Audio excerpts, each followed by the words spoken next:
Ya, bismillahirrahmanirrahim. Teman-teman, mari kita mulai saja ya perkuliahan hari ini. Karena melihat Bapak terakhir omnya setengah satu, sekarang juga sudah lewat 10 menit. Jadi dimulai saja ya. Teman-teman yang bertugas sebagai juru bicara, mohon untuk bersiap dan semuanya dipastikan sudah masuk room ya. Kita mulai ya. Bismillahirrahmanirrahim. Assalamualaikum warahmatullahi wabarakatuh. Waalaikumsalam. Waalaikumsalam warahmatullahi wabarakatuh. Teh Rifda sudah siap ininya recordnya? Udah. Oke, alhamdulillah, terima kasih. Ya, alhamdulillahirrabbilalamin. Hari ini kita di pertemuan terakhir sebelum dari UAS ya. Kalau misalkan minggu depan dilangsungkan UAS, berarti hari ini adalah minggu terakhir perkuliahan di bimbingan karir. Nah, hari ini seperti yang sudah dikabarkan di WhatsApp group dan sudah dipersiapkan juga, ada seminar data lapangan, yang mana kegiatan ini sebetulnya tindak lanjut dari angket yang sudah pernah kita isi. Ya, alhamdulillah dosen kita bersama sudah bergabung bersama kita. Selamat datang Bapak. Dan hari ini seminar data lapangan itu merupakan tindak lanjut dari angket yang paling terakhir kita isi. Melihat yang kita isi adalah mengenai minat karir, yang mana betul-betul topik ini menjadi bahasan yang penting karena agar kita memiliki rencana karir yang matang ya untuk setiap individu. Nah, hari ini ada 6 kelompok, nanti masing-masing dipersilahkan untuk menyampaikan PowerPoint-nya 5-7 menit ya. Dan seperti biasa, pembuka ataupun prakata dari dosen kita semua untuk membuka perkuliahan hari ini. Saya persilahkan kepada yang terhormat Bapak Sugandi Harja PhD. Saya persilahkan.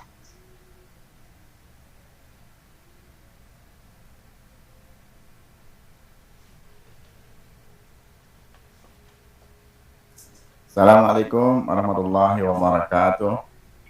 Waalaikumsalam warahmatullahi wabarakatuh. Bismillah, alhamdulillah, kita semua Allah pertemukan di dalam majelis ilmu melalui Google Meet kita di kelas 6D.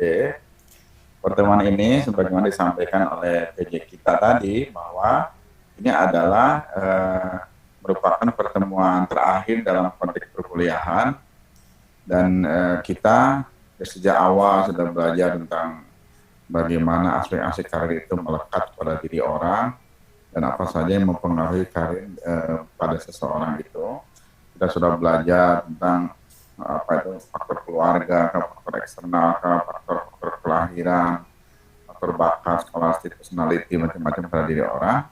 Dan hari ini kita belajar mengenai apa yang menjadi keputusan kita di dalam pilihan-pilihan karir itu. Apa yang menjadi pilihan karir kita pada hari ini belum tentu kan menjadi suatu keputusan final. Tapi ketika orang tidak punya pilihan itu lebih repot lagi. Orang kan berangkat ke pasar ketika punya rencana beli senai itu lebih baik daripada orang belanja datang ke pasar nggak ada yang bisa dibeli, yang mau apa juga, atau dibeli banyak tetapi tidak sesuai dengan keperluannya, kan nggak ada gunanya juga. Nah, demikian pun ketika karir itu kita rencanakan, maka di dalam perjalanan itu orang boleh dinamis kan gitu. Karir itu kan bukan seperti orang nalik benang gitu ya, nalik tambang gitu, maksudnya lurus. Karir itu nggak seperti itu. Seringkali karir itu siklik begitu ya. Siklik itu artinya dia berputar gitu, kembali kepada kondisi awal. Misalnya begini, seseorang itu ingin menjadi seseorang apa gitu ya, yang sama sekali bagi dia itu dunia baru gitu ya. Tapi ketika dia alami dunia baru itu banyak sekali tantangan, kesulitan, dan tidak seperti yang dia bayangkan gitu ya akibatnya, maka orang itu bisa kembali kepada keadaan semula dan dia bangun dan kemudian dia mendapatkan satu kepuasan karir dari keadaan yang diawali yang bermula dari dia sendiri. Misalnya dia lahir dari keluarga guru, tapi dia ingin jadi HRD misalnya, kemudian development di industri karena dipandang lebih menantang, lebih macam-macam. Karena konfliknya tinggi, akhirnya dia pikir mendingan seperti ibu saya, mendingan seperti bapak saya gitu ya. Ada di sekolah, mungkin orang bisa seperti ibu bapaknya.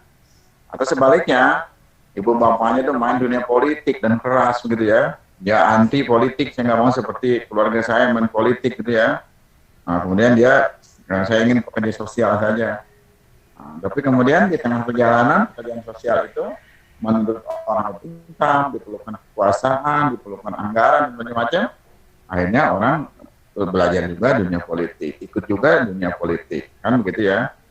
Nah, ini karena demikian kompleksitas pilihan karir pada diri orang itu, tetapi pilihan itu menjadi penting bagi kita untuk memulai sesuatu.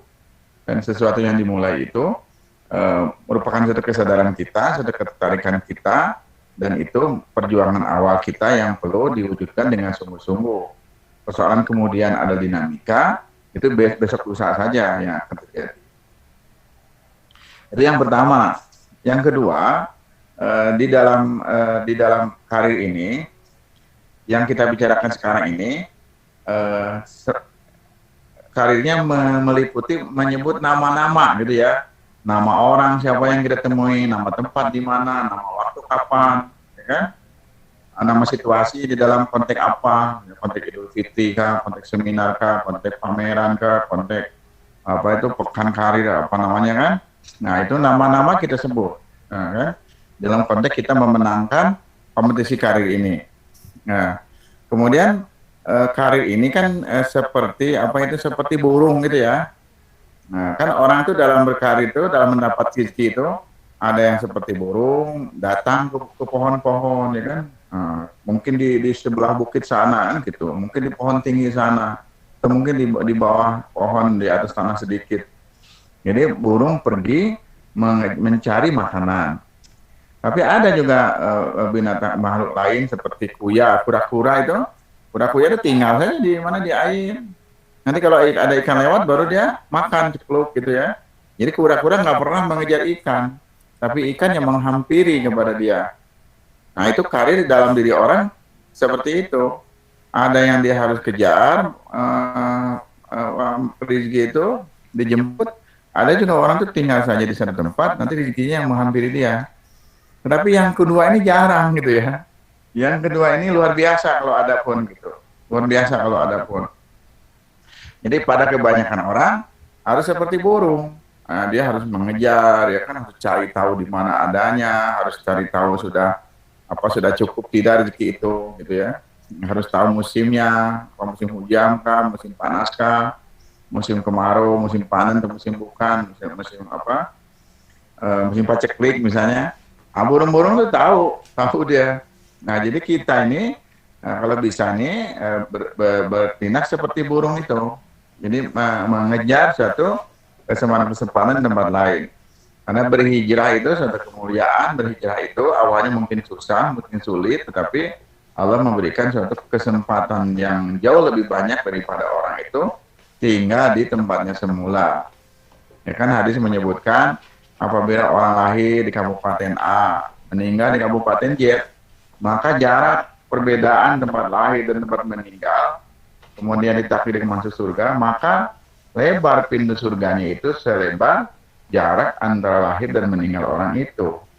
Nah ini suatu hikmah bagi kita bahwa orang tuh boleh berpikir hidup di tempat lain, di kawasan lain, ya kan? Mungkin namanya ekspansi kah, mungkin namanya perluasan kah, pelebaran kah, atau franchise kah, apa namanya kan? Pada wilayah ini seperti burung tadi dia dari musim ini di tempat lain, musim lain musim berbeda di tempat lain ya. Seperti kaum apa itu Quraisy itu kan, jadi musim dingin ada di mana, di musim panas ada di mana, sitai wasoif. Nah, dinamikanya tinggi. Maka demikian pun karir kita itu akan ada di dalam dinamika itu. Kita memang tidak dalam konteks harus selalu untung secara material gitu ya. Tetapi bagaimana kita selalu berada di dalam niat mencari keridhaan Allah, mencari niat untuk kemanfaatan bagi banyak orang, bagi banyak makhluk Tuhan yang Maha Kuasa. Nah, itulah karir yang kita pikirkan, kita cita-citakan. Nah, kita kan tidak boleh berpikir untuk diberi orang. Kita tidak boleh berpikir untuk dimaklumi orang, gitu ya. Tapi kita berpikir bagaimana memberi kepada orang, memaklumi orang, bukan dimaklumi orang. Kita berpikir mengasihi orang, tapi kita tidak boleh berpikir diberi atau dikasihani orang. Karena ketergantungan itu hanya boleh kepada Tuhan yang Maha Kuasa. Tidak boleh berharap bergantung kepada makhluk. Nah, maka sifat-sifat ini diturunkan di dalam bentuk bagaimana orang berbisnis, ya kan? Bagaimana orang bersedekah, bagaimana orang meningkatkan nilai tambah dari diri kita, waktu kita, pengetahuan kita, semua yang ada melekat pada alam sekitar kita, ditingkatkan nilai tambahnya, maka itu adalah satu keberkahan. Baik, sementara seperti ini, kita semua sangat penasaran dengan apa yang disampaikan oleh teman-teman kita. Kami aja kembalikan kepada PJ Kosma dan moderator kita serta presenter yang sudah siap. Assalamualaikum warahmatullahi wabarakatuh. Waalaikumsalam.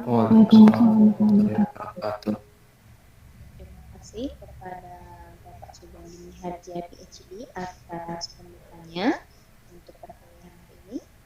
Untuk mempersingkat waktu, mari kita lanjutkan pada perkuliahan selanjutnya. Agenda perkuliahan selanjutnya yaitu dari kelompok pertama mengenai bisnis. Di sini kelompok ini dijuru bicarai oleh saudari Putri Diaul. Siap, Kak Putri? Siap. Oke, untuk itu saya persilahkan.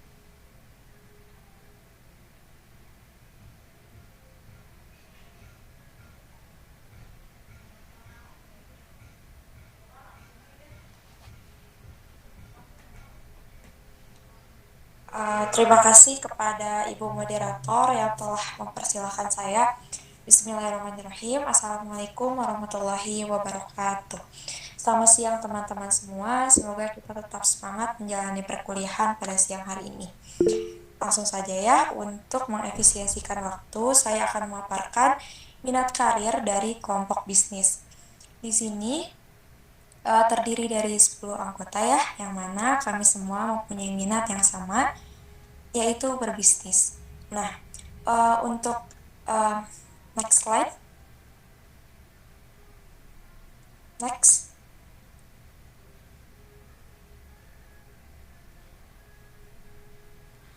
Untuk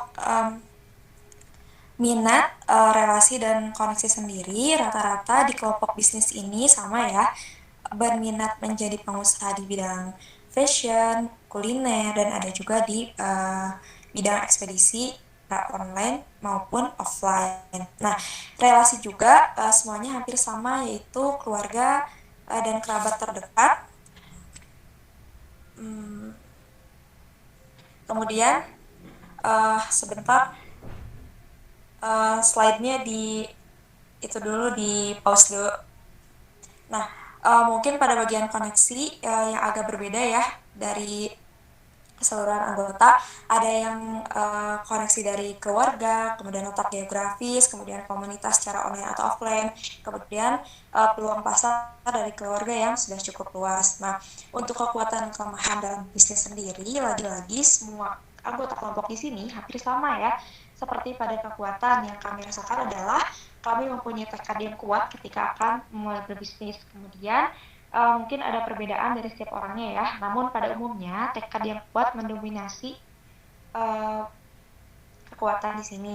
Kemudian pada kelemahan juga rata-rata memang pertama itu belum bisa membaca peluang pasar, kemudian yang kedua belum mempunyai skill khusus, kemudian belum bisa konsisten, kemudian takut untuk bersaing, kemudian belum memiliki banyak relasi, kemudian belum bisa manajemen keuangan dengan baik, belum menguasai strategi bisnis, belum berani memulai. Nah, untuk teman bisnis juga rata-rata di sini memang dari keluarga dan kerabat terdekat ya. Kemudian untuk passive active income juga bertujuan untuk mempunyai penghasilan sendiri ya, yang mendominasi itu. Kemudian adapun harapan dari kami semua untuk berbisnis ini, hampir dari kita ingin memberikan manfaat untuk orang lain, itu bisa memberdayakan orang lain. Nah, yang pertama kita lihat dulu dari saudari Rida ya. Dari Rida ini mempunyai apa ya? Dari awal dulu Rida. Nah, Rida ini mempunyai minat bisnis pada kegiatan ekonomi itu perdagangan ya, dan seperti yang setelah saya sebutkan relasinya itu dari keluarga ya. Kemudian ada kekuatan dan kelemahannya yang sudah saya sebutkan tadi itu adalah ia belum bisa melihat peluang pasar, dan bisa teman-teman lihat sendiri ya di sini. Adapun apabila terlalu cepat menggantikan slide-nya, bisa dilihat kembali PowerPoint-nya di grup. Boleh di slide lagi, next slide. Nah, ini ada tahapan berkarir ya. Kemudian ada Risma nih. Untuk Risma ini mempunyai minat relasi dan koneksi yang sama seperti Rida ya. Hampir sama ya minatnya tuh menjadi mompreneur ya, Masya Allah sekali. Di usia muda ini sudah menjadi ibu ya. Kemudian relasinya dari lingkungan suami, kemudian koneksinya dari keluarga juga. Nah, untuk kekuatan dan kelemahan masih sama seperti sebelum-sebelumnya yang sudah saya bicarakan di awal. Kemudian untuk tahap perubahan karir ketika berlokasi di Cirebon, nah ada berapa tahapannya ya. Tahapannya ini lumayan berkembang ya dari tahun ke tahun. Nah, ini udah di Bandung juga nih. Next. Passive active income-nya sama juga, mempunyai teman karirnya itu suaminya sendiri ya, Masya Allah. Next, sekarang Siti Marwah mempunyai minat relasi dan koneksi yang sama, minatnya pada fashion, dan relasinya dari keluarga, koneksinya keluarga juga. Next, untuk kekuatan kelemahan sama ya, seperti apa yang sudah saya jelaskan di awal, itu untuk kekuatan sendiri kita semua mempunyai tekad yang kuat gitu, yang mendominasinya adalah itu. Kemudian tahap perubahan karirnya dari tahun ke tahun, alhamdulillah semuanya mengalami perkembangan dalam karir ya. Kemudian untuk passive income yang dirasakan itu mendapatkan uang jajan sendiri ya gitu, semuanya hampir sama juga. Kemudian untuk Teh Silvi nih, Teh Silvi ini mempunyai minat dalam bidang fashion dan makanan. Relasinya keluarga, koneksinya keluarga, dan kekuatan kelemahan sama, hampir sama ya, mendominasi. Kemudian tahapan karirnya juga sama-sama berkembang. Untuk ya harapannya juga ingin terjun ke dunia bisnis itu untuk membuat lapangan pekerjaannya yang mana ingin memberikan manfaat kepada orang lain. Next, Sri Maila Mahmuda. Minat Sri ini adalah dalam bidang fashion, mau secara online maupun offline ya. Relasinya ya hampir rata-rata dari keluarga dan teman terdekat. Untuk koneksinya sendiri dari lingkungan keluarga, kemudian komunitas online. Untuk kekuatan kelemahan seperti yang sudah saya bilang sebelumnya. Next, tahap perubahan karirnya, alhamdulillah dari 2015 sampai 2022 ada tahapan yang berkembang gitu.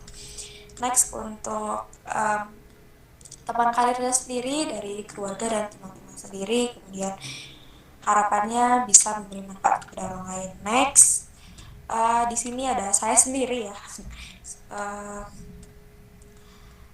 Saya sendiri mempunyai minat dalam bidang fashion, makanan, dan ekspedisi ya, paket. Karena di zaman sekarang ini setiap ada gitu, setiap minggu bahkan bulan gitu kan kita belanja online terus. Nah, pihak ekspedisi ini sangat diperuntungkan gitu pada zaman sekarang ini. Relasinya seperti yang telah dibahas yaitu keluarga dan kerabat, kemudian koneksinya keluarga dan keluarga yang memiliki pasar yang sudah luas gitu. Kemudian kekuatan dan kelemahannya sama seperti teman-teman yang lain, hampir mirip ya, mendominasi, dan tahap perubahan karirnya alhamdulillah mengalami perkembangan yang baik. Kemudian pasif aktif income-nya sama seperti yang lain. Dan next, Puspita ini memiliki minat dalam bidang fashion dan kuliner secara online dan offline. Relasinya sama, keluarga, kemudian koneksinya lingkungan keluarga yang sudah berpengalaman. Kemudian kekuatan dan kelemahannya sama juga. Ya, kelemahan adalah kurangnya keberanian mulai berbisnis dan belum memiliki strategi gitu. Kemudian tahapannya juga alhamdulillah dari tahun ke tahun berkembang. Kemudian ya sama pasif aktif income-nya dalam mendapatkan pendapatan sendiri ya, dan harapannya sama juga untuk agar bermanfaat bagi orang lain. Kemudian selanjutnya ada Rijaluddin Robani, dia ingin pengembangan bisnisnya dalam bidang kuliner ya, karena katanya bisnis adalah petualangan hidup yang menyenangkan. Kemudian relasinya membuat grup official yang besar untuk memperluas relasi hubungan, koneksinya jejaring sosial, dan kekuatan kelemahannya sama. Kemudian tahapan perubahan karirnya bisa dilihat sendiri. Yap. Kemudian ada Resti Septia ya. Nah, Resti ini ingin membangun bisnisnya di bidang fashion, muslimah, dan kuliner. Untuk relasinya adalah beberapa teman yang mahir di berbagai bidang, kemudian ya teman, koneksinya itu di lingkungan keluarga, banyak yang berprofesi sebagai pebisnis katanya tuh. Ya, untuk kekuatannya bisa dibaca sendiri ya. Untuk kekuatan, kemudian kelemahan, bisa lihat sendiri. Apabila slide-nya terlalu cepat, bisa dibaca nanti di PowerPoint yang sudah di-share di grup. Kemudian ada tahapan perubahan karirnya. Nah, di sini ada sudah dijelaskan secara jelas ya. Boleh dibaca dulu. Nah, yap. Selanjutnya seperti biasa bisa dibaca di grup. Kemudian ini mungkin yang terakhir ya, ada Yulia Nawal. Di sini ada minatnya tuh minat bisnisnya perdagangan rempah-rempah nih. Relasinya keluarga dan teman-teman online gitu. Nah, koneksinya owner bisnis rempah-rempah ini membantu beliau dalam bidang tersebut. Kekuatan dan kelemahannya itu, nah ini kekuatannya memiliki motivasi dari teman dan keluarga. Nah, kelemahannya sama gitu, malas dan tidak mau action ya. Seperti yang sudah dibahas di awal, tahapan perubahan karirnya juga lumayan berkembang dengan baik, alhamdulillah. Kemudian ya di sini bisa dibaca ya di next slide terakhir. Ya, dalam teman bisnisnya adalah keluarga terdekat dan pasif aktif income-nya agar mendapatkan penghasilan sendiri, dan harapannya bisnis ini bisa mengenalkan cara hidup yang sehat dengan mengkonsumsi rempah-rempah gitu. Nah, mungkin hanya ini yang bisa saya sampaikan dari kelompok 1, yaitu kelompok bisnis. Saya kembalikan kepada Ibu Moderator. Terima kasih teman-teman yang sudah menyimak dengan baik. Ya, terima kasih kepada Saudari Putri Diaul atas presentasinya mengenai kelompok bisnis. Mohon maaf ya teman-teman, tadi slide-nya sempat cepat banget karena laptopnya tadi gak respon, jadi sedikit dicepetin gitu ya. Kemudian ada kelompok yang berminat untuk bisnis dan juga kerja. Jadi nggak hanya bisnis, tapi minat juga sama kerja. Nah, mereka ini akan dipaparkan atau dipresentasikan oleh Saudari Titik. Kepada Saudari Titik, sudah siap? Iya, Teh. Oke, untuk itu saya persilahkan.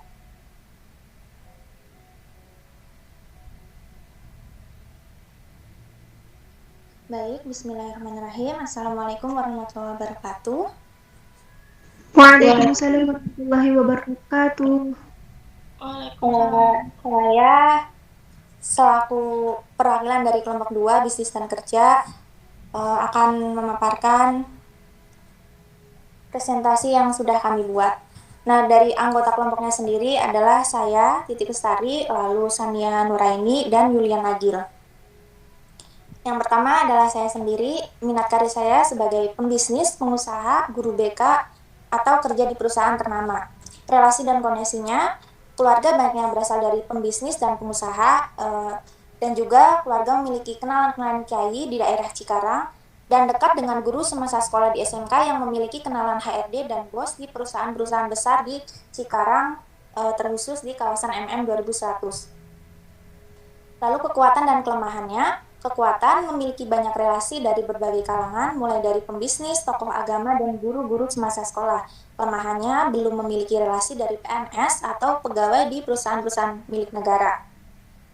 Tahapan perubahan karir personal. Pada tahun pertama, saya akan ingin bekerja di kantor MM 2100, pusatnya yang mengelola kawasan industri MM 2100, lalu memiliki teman karir yang asyik supaya nyaman saat bekerja, memiliki kontribusi yang baik di tempat kerja supaya bisa diperhitungkan suatu saat. Lalu income di tahun pertama itu kisaran 5 jutaan per bulan.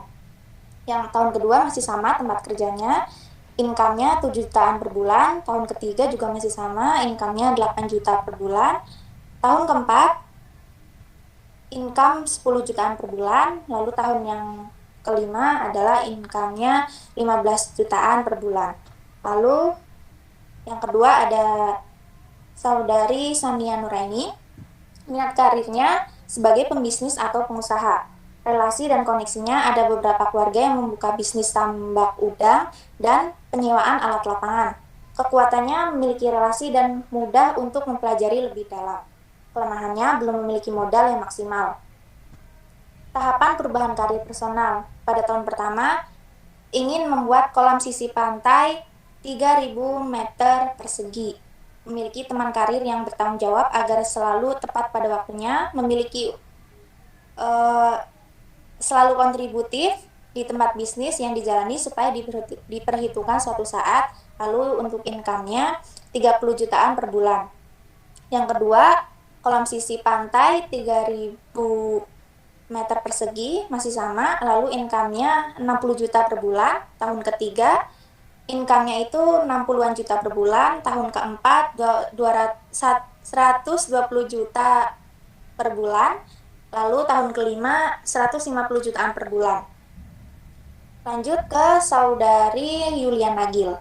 Minat karirnya adalah sebagai pembisnis di bidang distributor buku, menjadi adminnya langsung, serta ingin mendirikan sebuah TBM atau Taman Baca Masyarakat di kampungnya sendiri. Lalu untuk relasi dan koneksinya, memiliki relasi dengan beberapa toko buku di daerah Bandung yang dapat membagi ilmunya mengenai distributor buku.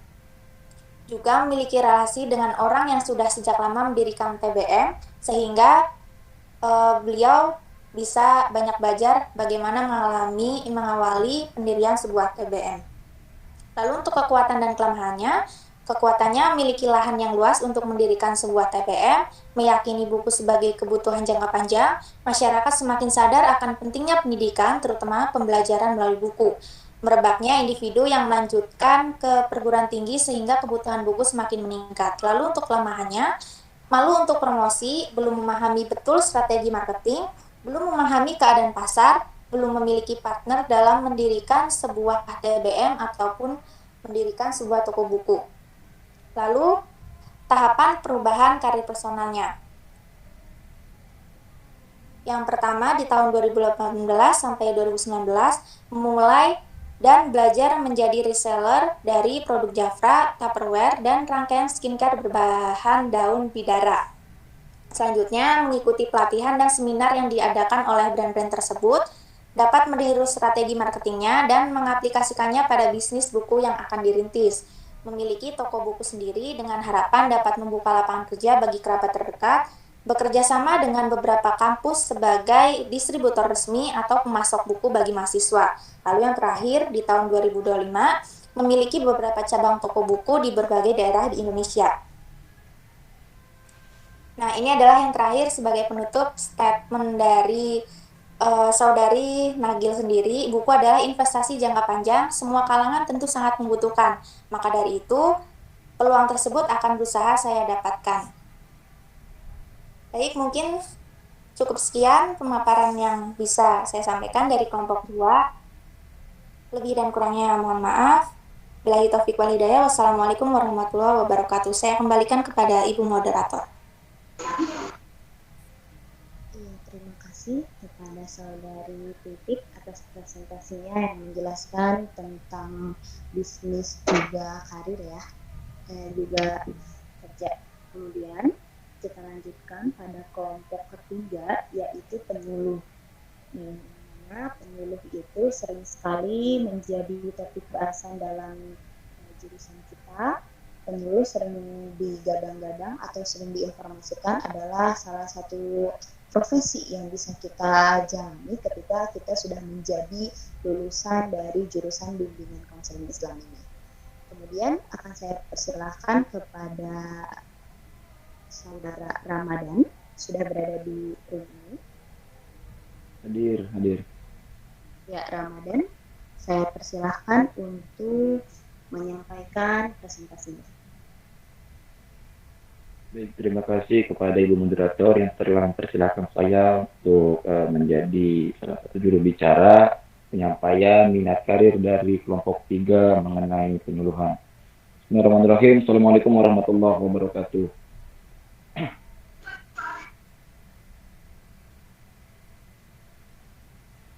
Selamat siang, saya ucapkan kepada teman-teman semua, salam sejahtera untuk kita semua. Semoga kita selalu dilindungi dengan Allah dan rencana karir kita diridhoi oleh Allah Subhanahu wa Ta'ala, hingga bisa terlaksana dengan ridhonya. Ya, di sini saya selaku juru bicara perwakilan dari kelompok 3 mengenai penyuluhan akan menyampaikan minat karir serta berbagai koneksi, relasi serta kekuatan yang ada pada diri kita untuk mencapai minat karir kita tersebut.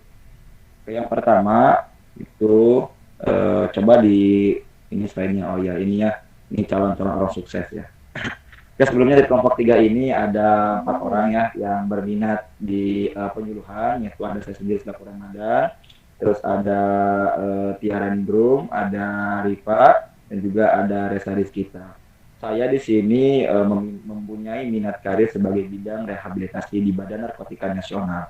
Nah, relasi dan koneksi yang saya miliki itu kita lihat setiap harinya angka penggunaan obat-obat terlarang kian meningkat, teman-teman. Baik dari kalangan remaja sampai lanjut usia. Kondisi yang sangat memprihatinkan ini bahkan terjadi pada kalangan remaja, teman-teman. Tanpa kita sadari, remaja yang duduk di bangku SMP itu sudah menggunakan ataupun sudah mengenal tentang obat-obatan terlarang, teman-teman. Nah, hal ini yang menjadi masalah besar untuk generasi emas Indonesia. Bagaimana Indonesia bisa maju ketika calon-calon generasi muda itu direnggut oleh barang haram tersebut, teman-teman. Nah, dirusak oleh barang-barang terlarang ini. Bahkan orang tua pun sudah banyak yang mengkonsumsi ini. Bagaimana anak mudanya bisa maju, orang tuanya pun sudah mengenal dan mengkonsumsi barang-barang terlarang ini, teman-teman.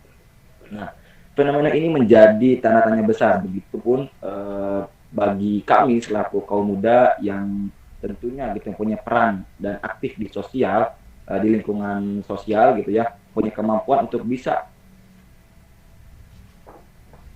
mengentaskan kasus ini, teman-teman. Kita selaku generasi muda tentunya pasti bisa menyelesaikan kasus ini, teman-teman. Nah, nasi sudah menjadi bubur, demikian juga pepatah. Namun, itu tidak jadi sebuah permasalahan. Segala sesuatu pun itu tidak ada yang sia-sia, teman-teman. Di dunia ini tidak ada sesuatu pun yang sia-sia. Semuanya pasti bermanfaat. Tinggal bagaimana kita bisa mengontrol serta mengelola itu. Maka dari itu, di bidang rehabilitasi sangat diperlukan untuk menjadi wadah tempat tinggal. Bagaimana bagi mereka yang sudah terjerat oleh obat-obatan terlarang ini, teman-teman. Nah, kita gitu di bidang rehabilitasi ini menjadi wadah bagi mereka untuk menyalurkan mereka kembali kepada lingkungan sosialnya, sehingga mereka itu bisa diterima dalam lingkungan masyarakat, teman-teman, dan juga bisa berjalan menikmati hidupnya dengan damai dengan keluarga serta teman kerabatnya, teman-teman. Nah, kekuatan dan kelemahannya di sini saya menganalisis bahwa kekuatan terletak pada program studi yang sedang saya geluti ini, teman-teman.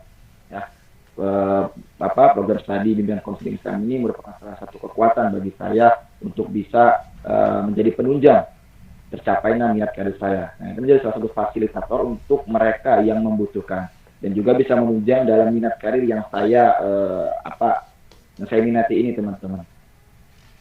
Selanjutnya, kelemahan itu terletak pada potensi diri saya yang perlu dilatih dan perlu belajar lebih mengenai beberapa hal yang menunjang serta beberapa hal yang menjadi faktor pendukung minat karir saya, teman-teman. Serta faktor pendukung dari berbagai lembaga juga. Nah, kelemahan juga terletak pada faktor lembaga, teman-teman. Nah, faktor pendukung dari lembaga yang kurang melebarkan sayap, memberikan pembelajaran yang lebih luas mengenai karir yang mungkin ini banyak diminati, termasuk saya, teman-teman. Selanjutnya, tahap perubahan karir personal pada diri saya. Setelah menyelesaikan pendidikan S1, saya akan fokus mengikuti banyak pelatihan serta pembelajaran lebih yang dapat mendukung minat karir saya, teman-teman. Saya juga berusaha menggali informasi lebih dalam serta lebih jauh melebarkan sayap, mencari informasi yang terkait dengan bidang rehabilitasi, terutama di bidang Badan Narkotika Nasional, teman-teman. Itu salah satu minat karir serta beberapa relasi, kekuatan, dan juga perubahan karir dari saya sendiri, itu ya. Selanjutnya, di sini ada teman saya, yaitu Resa Rizkita. Di sini beliau mempunyai minat karir sebagai penyuluh sosial, teman-teman. Nah, relasi dan koneksi yang dimiliki oleh Resa, nah di lingkungan Resa itu tertinggal itu lebih tepatnya di Kabupaten Bandung. Tingkat angka perceraian itu cukup tinggi, teman-teman. Sangat mengkhawatirkan, ditambah lagi kurangnya tenaga penyuluh yang memang lahir dari bidang yang sangat dibutuhkan sampai hari ini. Nah, baik untuk penyuluh keluarga berencana yang bekerja sama dengan BKWN ataupun penyuluh pramenikah di KUA, teman-teman. Itu kurangnya tenaga yang berkompeten dalam bidangnya, teman-teman. Adapun koneksi yang Resa ini miliki, itu yang pertama dari kerabatnya, keluarganya, serta beberapa anggota keluarganya bekerja di bidang sosial. Nah, itu juga salah satu menjadi koneksi ya, karena keluarganya juga ada yang bekerja sebagai pegawai di Kementerian Agama. Nah, kekuatan dan kelemahan yang Resa miliki di sini, lingkungan sosial Resa itu dalam jenjang pendidikan yang sedang Resa jalan ini itu sesuai ya di lingkungan sosialnya serta jenjang yang sedang Resa ikuti atau program studinya itu sesuai dengan kebutuhan yang sangat dibutuhkan di lingkungan daerah ini. Itu dengan minat karir yang Resa minati sebagai seorang penyuluh itu salah satu kekuatan yang Resa miliki, teman-teman. Sedangkan kelemahan yang ada ialah terkadang Resa masih kurang percaya diri dengan kemampuan yang Resa miliki, serta masih banyak ilmu yang harus Resa eksplor untuk menunjang karir yang Resa minati tersebut, teman-teman. Ini salah satu faktor kekuatan serta kelemahannya. Sedangkan perubahan karir personalnya, Resa setelah menyelesaikan pendidikan jenjang S1, nah Resa ini melanjutkan jenjang pendidikan yang akan menunjang karir ke depannya. Itu sudah barang tentu menjadi salah satu faktor pendukung. Nah, kesejahteraan sosial adalah jurusan yang Resa minati apabila Resa melanjutkan pendidikan S2 nantinya. Ini sudah dicanangkan, sudah mempunyai nawacita untuk melanjutkan pendidikan. Nah, setelah lulus, Resa pun akan mengikuti seleksi CPNS atau menjadi bagian dari Kementerian Sosial, teman-teman. Itu dari saudara Resa. Selanjutnya, ini dari saudari Rifa. Nah, salah satu teman saya ini mempunyai minat karir yang cukup cukup berhubungan dengan program studinya, yaitu penyuluhan keluarga berencana. Nah, relasi dan koneksinya itu di Kabupaten Bandung tepatnya di tempat tinggal Rifa itu di daerah Banjaran menjadi kecamatan dengan angka tertinggi pernikahan dini, teman-teman. Nah, hal ini disebabkan kurangnya edukasi baik terhadap remaja ataupun kepada keluarga yang memiliki remaja, teman-teman. Nah, menghadapi masalah tersebut diperlukan kerjasama dari penyuluh KB tentunya yang terintegrasi dengan KUA dan masyarakat tentunya. Nah, di dalam hal ini, Rifa mempunyai koneksi dari beberapa kerabat serta organisasi yang berada di bawah UPT P5A juga beberapa senior resa, baik di tingkat kecamatan ataupun di tingkat kabupaten, relasi yang Rifa miliki, teman-teman. Kita lihat kekuatan dan kelemahannya. Nah, kekuatannya, dengan Rifa mengikuti beberapa organisasi remaja di bawah naungan BKKBN, yang tentunya sekarang Rifa itu menjadi salah satu duta genre, teman-teman. Ini salah satu faktor penunjang juga untuk mencapai minat karirnya itu ya. Sedikit banyaknya hal itu memberi kekuatan yang jadi faktor pendukung oleh Rifa. Adapun kelemahannya, Rifa belum mendapat informasi yang jelas terkait dengan perencanaan karir Rifa, baik dari pihak kampus ataupun luar kampus, teman-teman, maupun pihak lainnya. Sebelum masih ketidakjelasan itu. Jadi belum ada kejelasan lebih lanjut. Nah, tahapan perubahan karir personal oleh saudari Rifa ini, setelah menyelesaikan pendidikan jenjang S1 tentunya, Rifa akan mengikuti seleksi CPNS sambil mengikuti kegiatan yang dilaksanakan baik dari DP2KB P3A di kabupaten, juga di UPT P5A yang berada di kecamatan. Hal ini menjadi bagian dari proses dalam memperluas koneksi serta melebarkan sayap untuk memperbanyak pengalaman tentunya. Kemudian, Rifa pun akan melanjutkan jenjang pendidikan yang akan menunjang karir Rifa ke depannya. Ini salah satu tahapan perubahan karir personal serta kekuatan juga relasi yang Rifa miliki, teman-teman. Oke, next slide.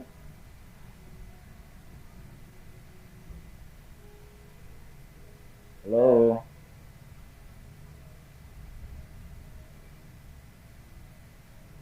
Langsung saja mungkin ya. Yang terakhir itu ada saudari Sri Mutiara Ningrum. Ini salah satu minat yang sangat tinggi yang dimiliki oleh teman saya ini, teman-teman, yaitu berminat di bidang Human Research atau HRD ya. Nah, relasi dan koneksi yang saudari Ningrum ini punya tuh di lingkungan sekitar Ningrum itu merupakan kawasan industri, teman-teman, dengan penduduk yang kebanyakannya mata pencarian sebagai buruh pabrik. Nah, banyak keluhan yang Ningrum dengar dan Ningrum lihat secara nyata gitu. Salah satunya adalah upah dan jam kerja yang tidak seimbang. Artinya upah yang minim dan jam kerja yang cukup menumpuk dan juga cukup banyak gitu, teman-teman. Nah, HR ini memiliki tugas untuk menyeimbangkan produktivitas perusahaan dengan pengelolaan sumber daya manusia yang baik tentunya. Salah satunya dengan memperhatikan dan menjamin kesejahteraan karyawan. Jadi ini salah satu harapan dari Sri juga nih, Sri Mutiara Ningrum. Nah, latar belakang tersebut membawa Ningrum pada pemahaman tentang kebutuhan human research dengan pengetahuan dan rasa empati yang tinggi di tengah situasi yang harus dihadapi dengan cermat tentunya. Nah, kekuatan dan kelemahannya di sini terletak pada kekuatan itu pada program studi yang sedang Ningrum ikuti sekarang ya, teman-teman. Itu di bidang konseling Islam. Nah, di mana terdapat beberapa subjek yang memiliki relasi dengan minat karir yang Ningrum hadapi di masa mendatang. Kelemahannya itu terletak pada potensi diri Ningrum tentunya yang harus diasah kembali supaya tujuan yang Ningrum targetkan ini lebih jelas, serta keahlian lain yang harus Ningrum pelajari secara mendalam untuk menunjang karir yang Ningrum minati di masa mendatang. Nah, tahapan perubahan karir personal yang Ningrum rencanakan tentunya setelah menyelesaikan pendidikan S1, Ningrum akan fokus mengikuti banyak pelatihan yang dapat mendukung Ningrum untuk terjun di bidang karir yang Ningrum minati gitu sebagai human research ya. Nah, Selain itu, Ningrum juga akan mengikuti seleksi CPNS untuk melihat peluang di bidang yang terkait, dan setelah mendapat pengalaman yang cukup, Ningrum pun akan menempuh S1 kembali teman-teman. Ternyata masih semangat untuk menggeluti pembelajaran gitu dengan jurusan yang berbeda tentunya, menyesuaikan dengan bidang karir yang Ningrum minati. Oke, demikian teman-teman salah satu beberapa maksudnya minat karir dari teman-teman kita ini. Ada yang berminat sebagai human research, ada juga yang berminat sebagai penyuluh sosial, ada juga yang berminat sebagai penyuluh keluarga berencana, dan juga ada yang berminat menjadi salah satu tenaga rehabilitasi di Badan Narkotika Nasional. Mudah-mudahan minat-minat karir yang sedang direncanakan itu dapat ridho dari Allah dan juga mendapatkan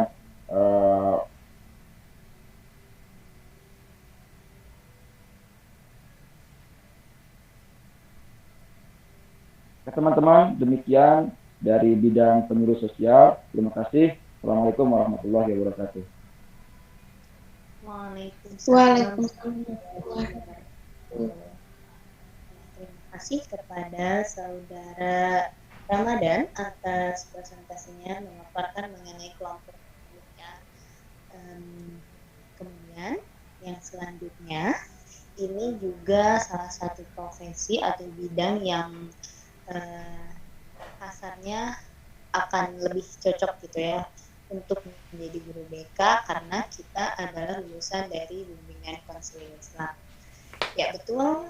Untuk sekarang kita akan sama-sama mendengarkan pemaparan dari kelompok guru BK khususnya di tenaga pendidik.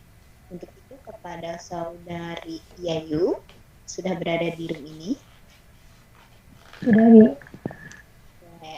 Ya, untuk itu saya persilahkan kepada saudari Yayu untuk dimulai presentasi.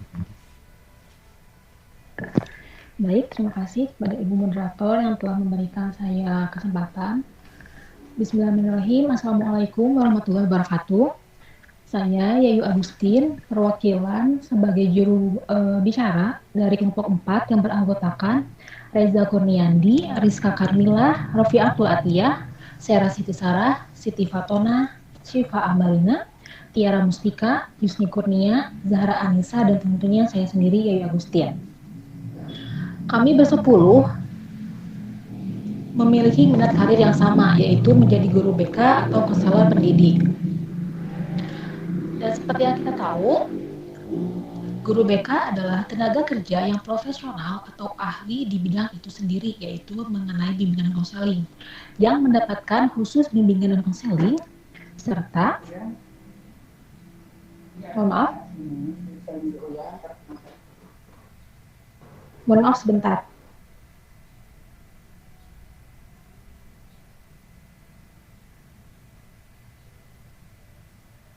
Mohon maaf, saya ulangi. Seperti yang kita tahu, guru BK adalah tenaga kerja yang profesional atau ahli di bidang itu sendiri, yaitu tentang BK, yang mendapatkan khusus bimbingan dan konseling, maksudnya pembelajaran tentang bimbingan dan konseling, serta berijazah asli dari sarjana program studi bimbingan dan konseling.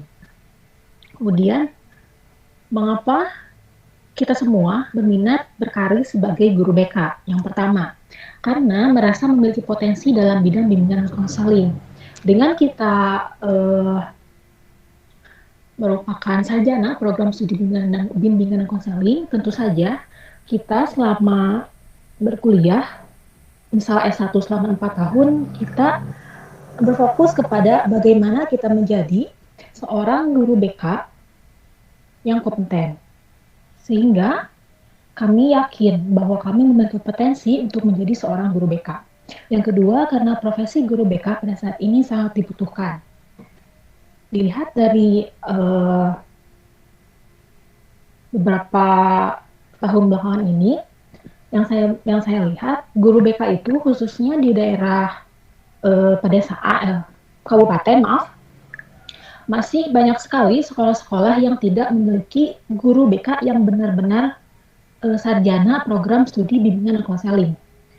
Kebanyakan adalah wali kelas atau guru mata pelajaran yang diberikan pelatihan mengenai kebekaan. Dan tentu saja dengan begitu, peluang untuk menjadi guru BK nantinya sangat besar. Mengingat masih banyaknya lembaga pendidikan yang belum mempunyai guru BK profesional. Kemudian terinspirasi dari guru BK saat sekolah. Tentu apabila guru kita di sekolah sebelumnya adalah guru BK profesional, bagaimana cara beliau menangani masalah kita, mau itu masalah yang mengenai kenakalan ataupun masalah seperti ingin bingung melanjutkan kuliah kemana, itu pasti akan sangat menginspirasi bagi kita semua. Kemudian mampu memahami dan mengembangkan potensi dari peserta didik, ingin mengembangkan potensi siswa di sekolah itu sendiri. Jadi dengan kita menjadi guru BK, kita dapat memahami apa yang diinginkan seorang peserta didik tersebut. Misal yang di kelasnya ada sedikit masalah atau tentang pelajarannya kurang paham atau cara penyampaiannya kurang paham, kadang apabila siswa itu langsung berbicara kepada gurunya, akan lebih takut karena bisa bersinggungan dengan nilai. Kemudian dengan begitu juga, dengan menjadi guru BK juga, menjadi salah satu jalan menjadi orang yang bermanfaat untuk orang lain. Slide selanjutnya, Bi.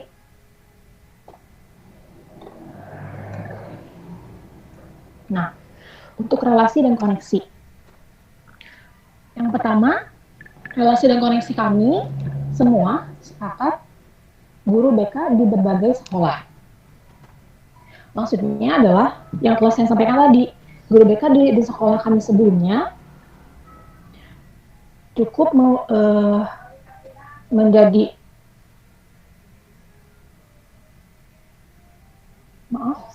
saya ulangi, guru BK di sekolah kami sebelumnya sedikit banyak mempengaruhi kami, dan dengan adanya mereka itu bisa menjadi relasi dan koneksi apabila kami telah lulus nanti, tidak menutup kemungkinan mereka akan menyarankan kepada sekolah bahwa ada alumni, mohon maaf, saya lanjutkan, guru BK kami di sekolah sebelumnya itu tidak menutup kemungkinan akan menyarankan kepada sekolah bahwa ada alumni yang berkompeten untuk menjadi guru BK. Kemudian dengan magang di sekolah. Setelah kami lulus, tentu kami akan magang di sekolah-sekolah. Nah, dengan begitu, dari guru-guru yang ada di sekolah itu juga bisa menjadi relasi dan koneksi kami. Kemudian, workshop atau pelatihan, bimbingan dan konseling. Tentu setiap tahunnya, kami harus mengupgrade pengetahuan dan kemampuan kami melalui workshop dan pelatihan. Nah, melalui workshop dan pelatihan ini, kami pasti menemui orang-orang baru yang bisa menjadi relasi dan koneksi kami. Kemudian berhubungan baik dengan alumni. Nah, untuk alumni di sini bisa luas ya, bisa alumni dari sekolah kita sebelumnya atau alumni di jurusan kita saat ini, misal bimbingan konseling. Karena sekali lagi tidak menutup kemungkinan dari orang-orang yang kita mempunyai komunikasi yang baik, pasti ada satu atau dua dan mungkin saja rezeki kita dari mereka itu. Lalu selanjutnya, Bi. Nah, sekarang kekuatan dan kelemahan. Kami sepakat kekuatan dari seorang guru BK profesional. Yang pertama, petugas BK dapat mencurahkan perhatian sepenuhnya dalam pelayanannya, dan secara umum ini lebih efektif dan efisien. Tentu karena kita selama ini belajar mengenai bagaimana menjadi guru BK yang baik, bagaimana cara menyelesaikan masalah yang efisien, kita pasti dapat berfokus mencurahkan seluruh perhatian kita kepada hal tersebut. Kemudian yang kedua, peserta didik yang mempunyai masalah-masalah tertentu bisa lebih mudah untuk lebih terbuka kepada petugas BK karena tidak terkait dengan proses penilaian akademik. Seperti yang sebelumnya telah saya singgung, apabila anak-anak di kelas terlalu takut untuk langsung berbicara kepada gurunya karena takut dengan nilai yang dikurangi atau sebagainya, apabila ke guru BK karena tidak langsung ke penilaian, jadi mereka bisa lebih terbuka. Kemudian memaksimalkan tugas perkembangan dari peserta didik. Jadi apabila ada peserta didik yang mempunyai minat dan bakat, bisa oleh guru BK disalurkan, ditunjukkan untuk melanjutkan kemana. Kemudian mengatasi permasalahan pada peserta didik. Permasalahan di sini bukan hanya permasalahan kriminal misalnya, tapi permasalahan bagaimana seseorang itu, bagaimana siswa kelas 12, di sini misalnya bingung akan melanjutkan kemana, bingung memilih jurusan apa, dan bingung tentang passion mereka di mana. Guru BK sangat bisa untuk menunjukkan bahwa ini loh potensi kamu, ini loh yang bisa jurusan yang bisa kamu ambil dengan apa yang kamu bisa saat ini. Kemudian sebagai pendorong atau motivator pengembangan potensi peserta didik. Jadi apabila ada anak-anak yang mereka sudah merasa berpotensi di bidang A, tetapi karena minder atau kurang dukungan dari lingkungannya, misal guru BK di sini bisa berperan sebagai motivatornya mereka, sehingga mereka terpacu untuk melanjutkan, untuk mewujudkan apa yang mereka inginkan. Dan untuk kelemahannya, karena BK di UIN Bandung atau di PTKI yang lain, lulusannya menjadi sarjana sosial, maka peminat guru BK harus menjalani pendidikan lagi yang disebut dengan pendidikan profesi BK.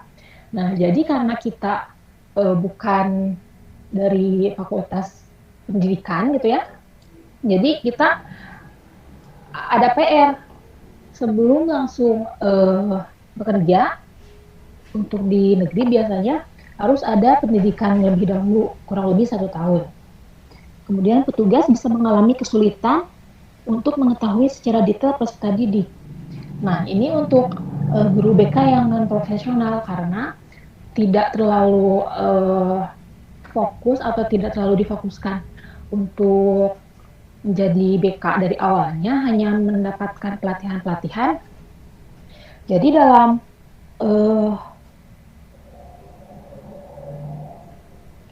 memahami para peserta didik pasti mengalami kesulitan. Kemudian terkadang petugas mengalami komunikasi yang kaku dengan klien karena frekuensi pertemuan dan komunikasi yang kurang intensif sebagaimana guru konselor. Nah, ini berhubungan erat dengan guru BK sering dilabeli sebagai polisi sekolah. Apabila stigma di sekolah itu masih bahwa guru BK adalah polisi sekolah, guru BK adalah orang yang membereskan masalah, kebanyakannya kriminal, jadi dalam berkomunikasinya pun akan kaku. Karena apabila ada yang misal dipanggil ke ruang BK, pasti mindsetnya dia dapat masalah, dia ada masalah, dan dia termasuk orang lain yang bermasalah. Padahal tidak seperti itu ya. Kelemahan selanjutnya, karena kurangnya tenaga profesional BK, sehingga banyak terjadi kesalahan dalam pelayanan bimbingan dan konseling peserta didik. Seperti yang kita tahu, ada standarnya untuk satu orang guru BK untuk berapa siswa. Apabila itu melebihi standar, itu pasti tidak akan baik dalam penanganan masalahnya, karena jelas guru BK itu akan terlalu banyak menangani siswanya. dan sarana dan prasarana yang kurang memadai sehingga proses pelayanan bimbingan dan konseling tidak maksimal. Tentu meskipun kita orang BK profesional, karena ada asas kerahasiaan, apabila kita melakukan konseling di tempat umum atau misal di ruang guru sekalipun, di ruang kepala sekolah sekalipun, itu tidak akan efektif. Selanjutnya, Bi.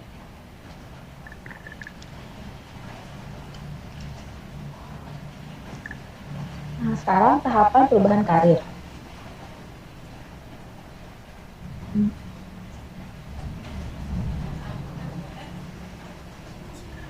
Di dalam Al-Quran, Allah mengingatkan bahwa pekerjaan harus diserahkan kepada yang memiliki keahlian di bidangnya. Ini dimaksudkan untuk menjaga keselarasan kehidupan, optimalisasi, dan pencapaian tujuan pekerjaan. Seperti yang diterangkan dalam Quran Surat Al-Isra ayat 84 yang artinya, katakanlah tiap-tiap orang berbuat menurut keadaannya masing-masing, maka Tuhanmu lebih mengetahui siapa yang lebih benar jalannya. Ayat tersebut dimaksudkan bahwa sebuah jabatan menuntut keahlian khusus yang menjadikan seseorang profesional dalam melaksanakan pekerjaannya. Ditegaskan bahwa sekiranya ada seseorang yang lebih baik kemampuannya dalam menduduki atau melaksanakan sebuah tugas tertentu, maka orang yang dimaksud lebih diutamakan daripada yang lain, termasuk di dalamnya tugas mendidik yang menuntut profesionalisme seperti guru BK ini. Secara garis besar, syarat-syarat guru BK yang fresh graduate, khususnya pada tahun pertama kedua karir, ada syarat yang berkenaan dengan pendidikan, syarat yang berkenaan dengan kepribadian, syarat yang berkenaan dengan pengalaman, dan syarat yang berkenaan dengan kemampuan. Atau kami simpulkan yang pertama, minimal telah mengikuti pendidikan atau pelatihan bimbingan konseling. Lebih baik lagi, jelas jika telah mengenyam pendidikan jurusan bimbingan dan konseling minimal sarjana atau S1. Kemudian, mampu menyusun program bimbingan, melaksanakannya, melakukan evaluasi, dan melakukan analisis pelaksanaan bimbingan dengan baik. Yang ketiga, mampu bertanggung jawab dalam memberikan program bimbingan terhadap peserta didik. Kemudian, memiliki kepribadian konselor yang baik. Kepribadian tersebut meliputi sifat intelijen, memiliki kemampuan berpikir verbal dan kuantitatif, memiliki nalar, mampu memecahkan masalah secara logis dan perspektif, menerapkan ilmunya dengan baik, penuh toleransi, pemahaman yang tinggi dan tidak suka menekan. Yang kelima, memiliki pengalaman pengajaran yang baik. Kemudian yang keenam, memiliki pengetahuan dan bakat konseling dan penilaian yang bagus. Slide selanjutnya.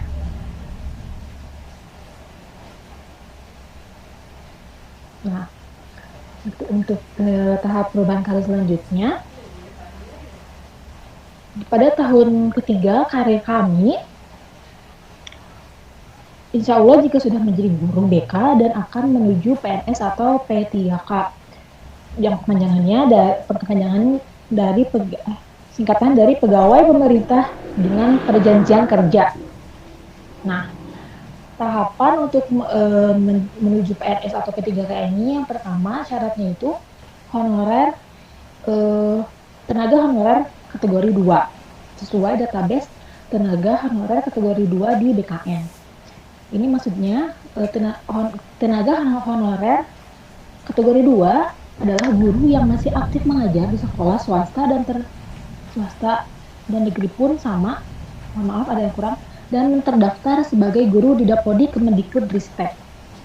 Jadi ini tuh kita yang baru 1-2 tahun ikut mengajar tetapi belum masuk Dapodi. Nah, kita apabila telah masuk biasanya disebutnya tenaga honorer kategori 2. Kemudian lulusan pendidikan profesi konselor. Ini juga penting karena apalagi bagi kita yang bukan lulusan BK pendidikan, ini sangat penting. Dan ada lagi syarat-syarat khusus bagi P3K guru, ada beberapa hal yang harus diperhatikan oleh guru BK. Yang pertama, tes P3K ini diberlakukan sebanyak 3 kali. Kemudian verifikasi administrasi dilakukan berdasarkan sertifikasi pendidikan terlebih dahulu. Dan sertifikasi pendidik dan kualifikasi pendidik merujuk pada surat edaran Direktur Jenderal Guru dan Tenaga Kependidikan Kemendikbud nomor 1460 garis miring B1 garis miring GT 0201 garis miring 2021 tanggal 15 Maret 2021. Slide selanjutnya.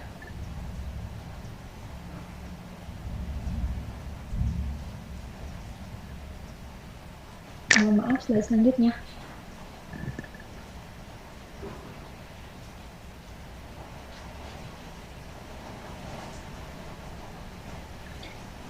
Nah, kesimpulan yang dapat saya sampaikan dari penjelasan saya semua tadi adalah yang pertama, kita yang memiliki minat menjadi seorang guru BK harus bisa mulai memahami sejauh mana batas kemampuan yang ada dalam diri kita dan tentunya memiliki minat yang tinggi mengenai siswa dan siswi di sekolah, serta harus sungguh-sungguh dalam memberikan bantuan terhadap siswa baik yang bermasalah dalam hal kriminal kah atau dalam pelanggaran aturan ataupun yang bingung dalam menentukan pilihan lanjutkan studinya. Dan itu tentunya dilakukan secara profesional. Yang kedua, untuk menjadi seseorang yang kita mau, khususnya di sini, menjadi seorang guru BK, kita haruslah sadar sedari awal untuk memulai memperluas jejaring pertemanan dan komunikasi, baik dengan guru tempat kita magang, atau orang-orang baru dari kita workshop dan pelatihan, di berbagai sekolah, atau dari alumni-alumni, atau bahkan dari jejaring informasi lainnya, sehingga akan mempermudah kita dan memperluas kesempatan karena tidak menutup kemungkinan dari orang-orang yang kita kenal itu akan memberi kita kemudahan untuk menjadi seorang guru. Terima kasih atas perhatiannya. Mohon maaf apabila ada kekeliruan. Sekian yang dapat saya sampaikan. Terima kasih. Wassalamualaikum warahmatullahi wabarakatuh. Saya kembalikan kepada moderator. Waalaikumsalam warahmatullahi wabarakatuh. Terima kasih kepada saudari Yoyu atas pemaparannya mengenai guru BK. Sangat banyak sekali ya poin-poin yang perlu kita perhatikan apabila memang kita berminat menjadi guru BK. Nah, untuk mempersingkat waktu, kita lanjutkan pada kelompok selanjutnya yang ditunggu-tunggu, yaitu pendamping sosial. Kepada juru bicara saudara Tio, sudah siap, sudah berada di ini.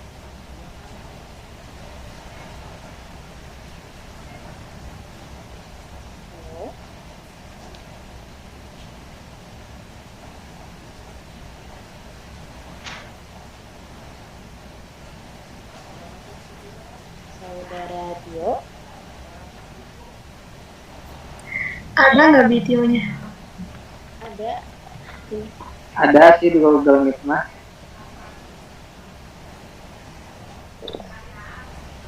Bentar ya. coba di start.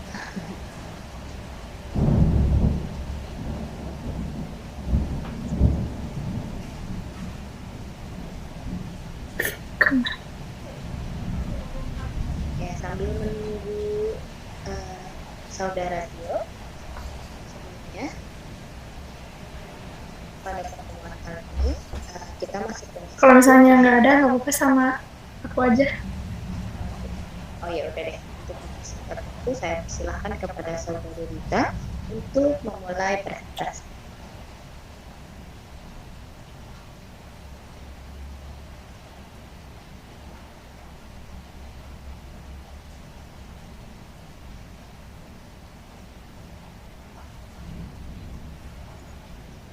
Halo, saudari Rita.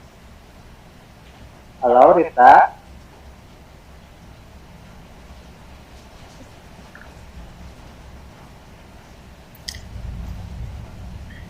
Share screen-nya dari sini, Bi. Iya, ini udah ada.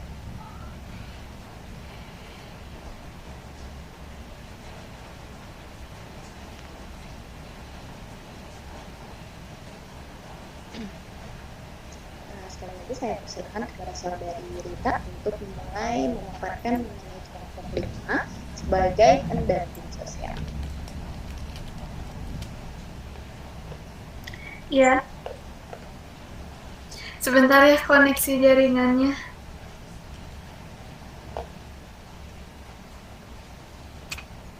Aduh, ya Allah. Bentar, koneksinya nggak ada. Tapi untuk suaranya cukup terdengar, Bu Rit, ada.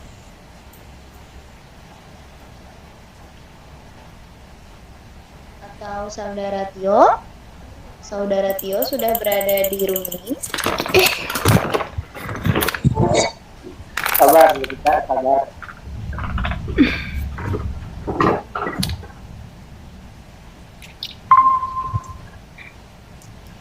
Sekarang ada suaranya enggak? Ada jelas. Ya Allah, benarnya hujan soalnya jadi jaringannya emang jelek sih Telkomsel. Share screen-nya dari mana?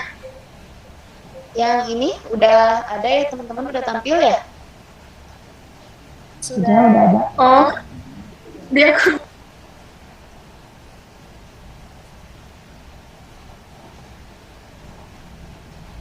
Saudara Tio atau ada perwakilan lain? Ini Saudara Tio ada nih di room. Mending ke kelompok lain dulu di kelompok 6. bentar ya. Gak ada lagi suaranya? Ada. Tadi juga ada kok suaramu, Bri. Oh iya? Iya, ada. Bisa dimulai aja. Oh, mangga. Iya, so. Oke. Mudah-mudahan lancar ya jaringan. Bismillahirrahmanirrahim. Assalamualaikum warahmatullahi wabarakatuh. Waalaikumsalam warahmatullahi wabarakatuh. Saya mewakili dari kelompok 5 akan memaparkan tentang minat karir kami sebagai pendamping sosial. Boleh slide selanjutnya?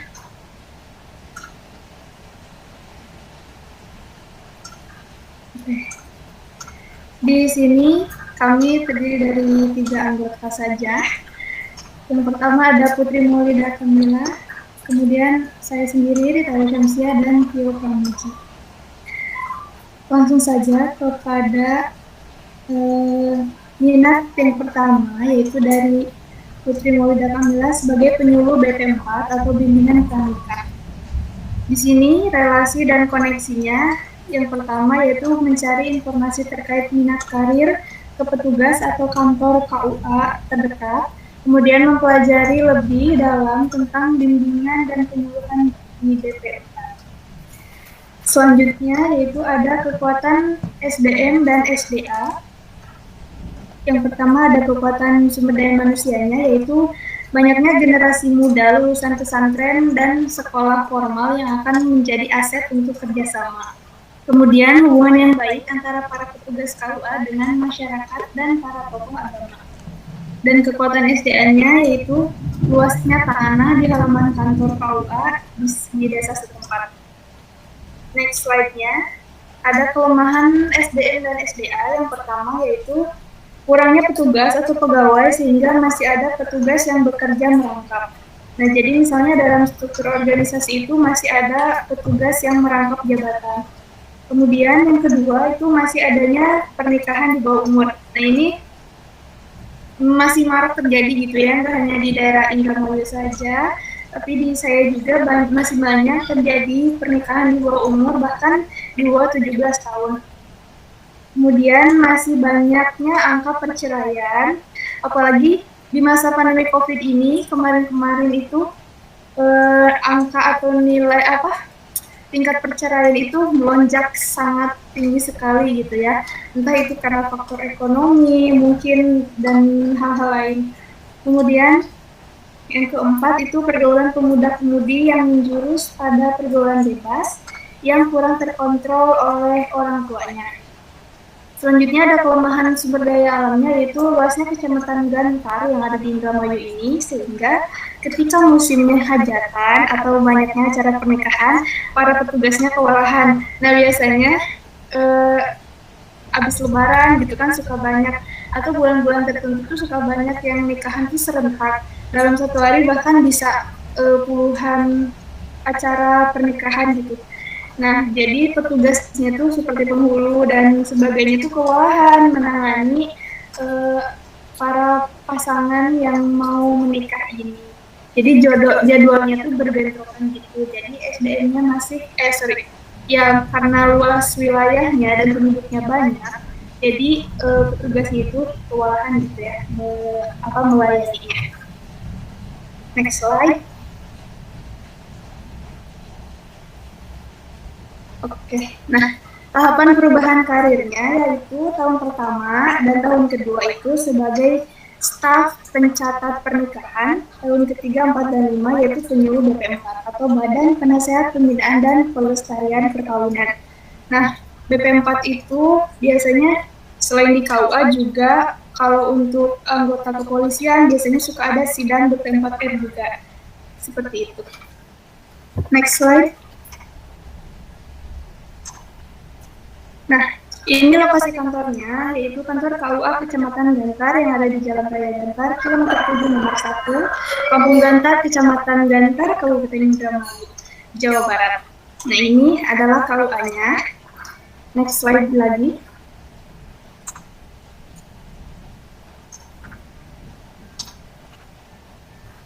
Teman berkarir, nah di sini Putri Maulida menginginkan sosok teman berkarir itu yang amanah, yang saling mendukung dan bisa berkomitmen dalam segala aspek, terutama dalam segi pekerjaan gitu ya. Karena kita biasanya sangat bisa enjoy dan dalam berkarir atau bekerja apapun itu, mau kerja kelompok misalnya saat kuliah ataupun mau bekerja bisnis dan lain-lain, juga ketika kita memiliki teman karir yang sesuai, yang satu frekuensi, maka kita akan enjoy menjalani pekerjaan tersebut.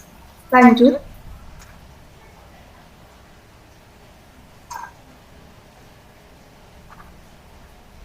Masyarakat user. Nah, di sini untuk masyarakat usernya itu mengadakan sosialisasi kepada masyarakat umum tentang pentingnya bimbingan pranikah bagi calon pengantin.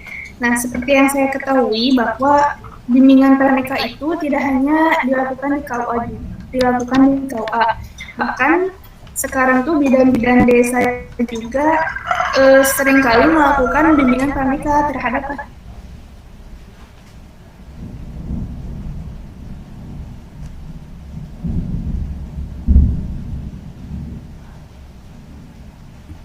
koneksi jaringannya terputus. Oke, lanjut.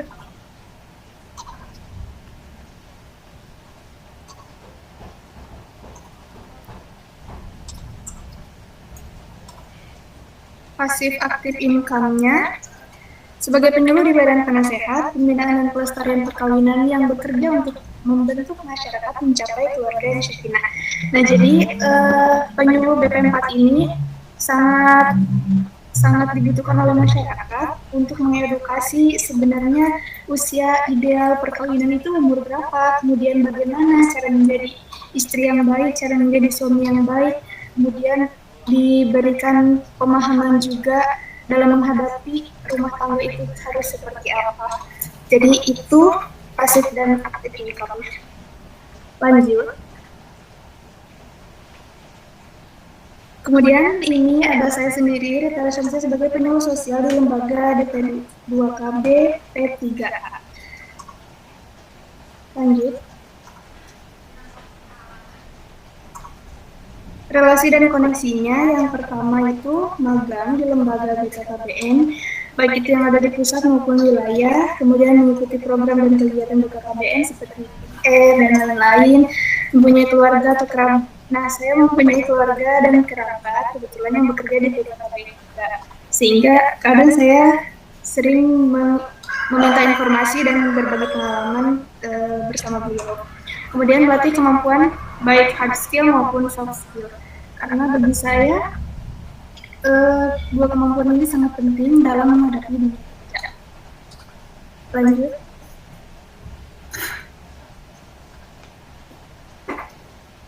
Kemudian ada kekuatan SDM dan SDA. Nah, di sini kekuatan SDM ini di Kota Subang sendiri di sini ya telah diadakan program talent mapping sehingga beberapa daerah ini telah memiliki SDM dalam bidang KB. Jadi talent mapping ini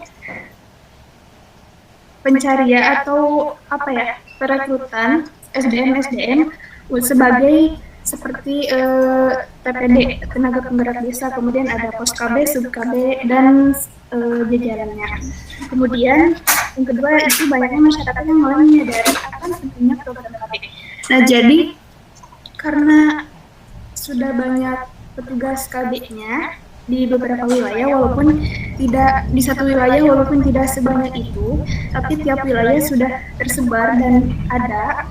Jadi masyarakat itu sudah mulai memahami bahwa oh ternyata KB itu penting ya, dan ternyata KB itu bukan untuk menolak kehadiran anak gitu, tapi ada hal-hal lain yang sangat penting dari adanya program KB ini.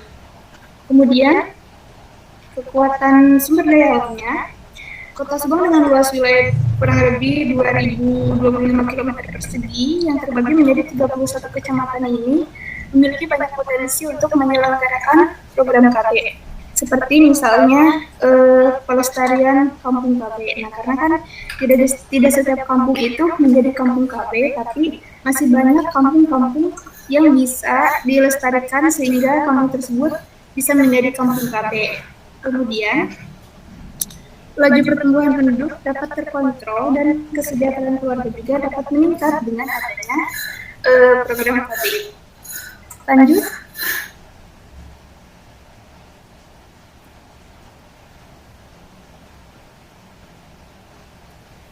Baik, selanjutnya kelemahan SDM dan SDA. Kelemahan yang pertama yaitu kurangnya aspirasi beberapa kalangan masyarakat. Walaupun banyak masyarakat yang sudah menyadari akan pentingnya hal ini, tapi beberapa juga masih banyak yang menolak gitu dengan program ini dan sangat apatis gitu.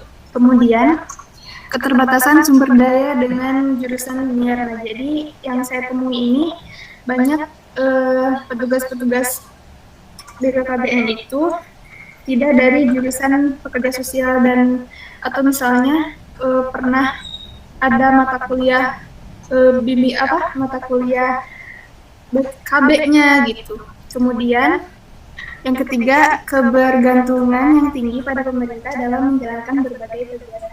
Jadi memang berlangsungnya kegiatan dari atau program BKKB ini bergantung juga pada bagaimana pemerintah, seperti misalnya yang kemarin PK21 ya, itu juga sangat bergantung pada pemerintah gitu, bagaimana pengalokasian dana dan sebagainya.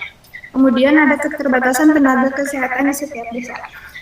Nah, karena tiap desa di sini tuh tidak memiliki bidan desa atau misalnya bidan yang menangani pelayanan KB, jadi kadang beberapa orang itu cenderung malas gitu untuk melakukan KB misalnya ke tempat atau ke layanan kesehatan karena akses yang jauh seperti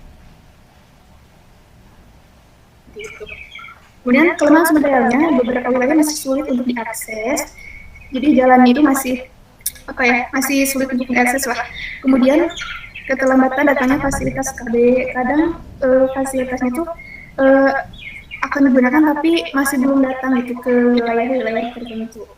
Tingkat kemajuan penduduk tiap daerah berbeda-beda. Seperti contohnya kemarin beberapa kecamatan itu sudah selesai melaksanakan PK21